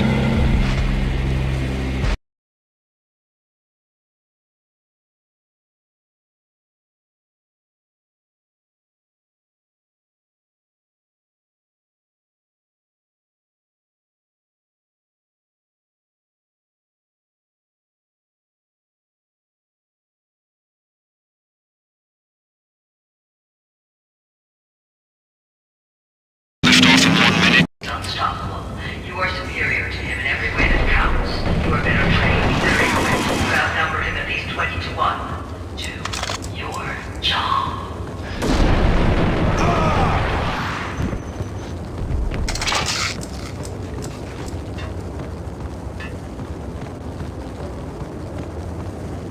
Not a step further.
She's on board. We're out of here as soon as the wind dies down. Don't like the look of that mast.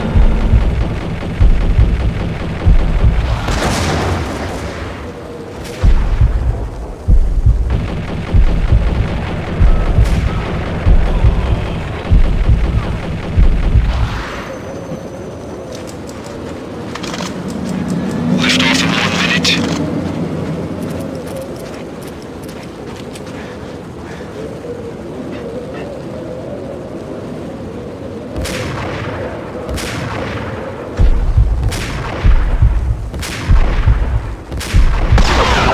Lift off in 45 seconds.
They were all dead.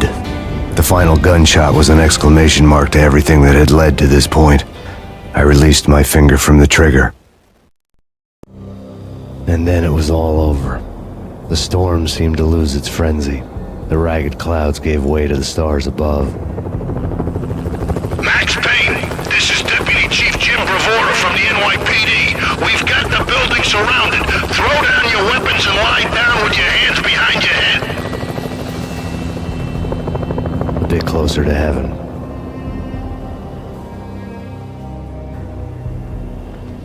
The cops' voices were distant and muted. Freeze! NYPD! Hold it right there! My ghosts released me from their haunting.